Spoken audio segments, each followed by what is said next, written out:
आमोस का ग्रंथ अध्याय 9।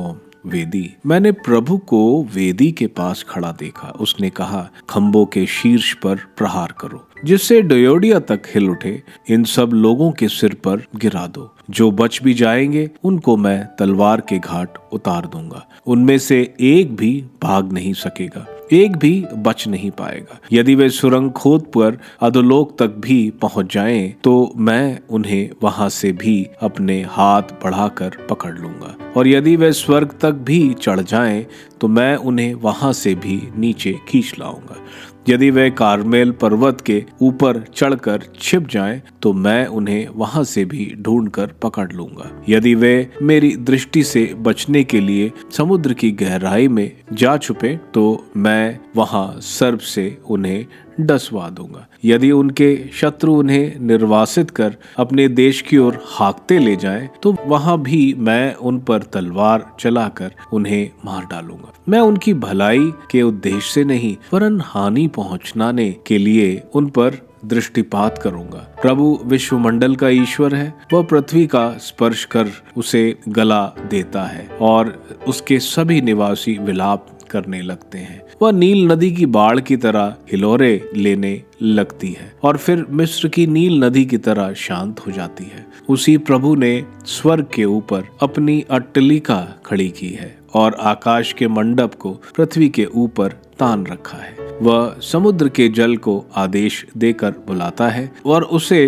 पृथ्वी तल पर बरसाता है। उसका नाम प्रभु ईश्वर है। भविष्य।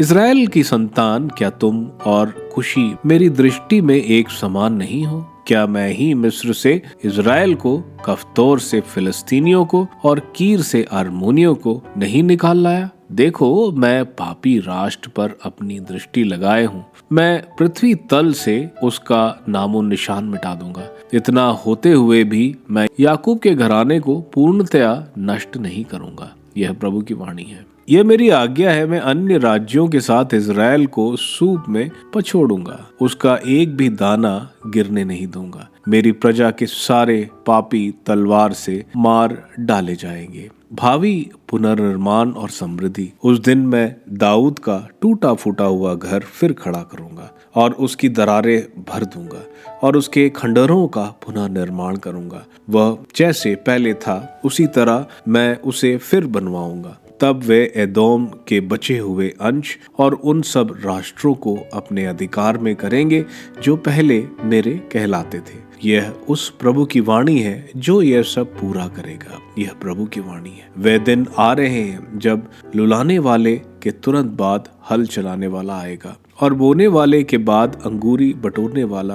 पहाड़ों से अंगूरी की नदियां बह निकलेंगी और पहाड़ियों से अंगूरी टपकती रहेगी। तब मैं अपनी प्रजा इज़राइल के निर्वासितों को वापस ले आऊंगा। वे उजाड़ नगरों का पुनर्निर्माण करेंगे और उनमें निवास करेंगे। वे दाखबारियां लगाकर अंगूरी पिएंगे और बगीचे रोप कर फल खाएंगे। मैं उन्हें उनकी अपनी भूमि में स्थित करूंगा और जो भी भूमि उन्हें प्रदान करूंगा उससे वे फिर कभी उखाड़े नहीं जाएंगे। यह तुम्हारे प्रभु ईश्वर की वाणी है।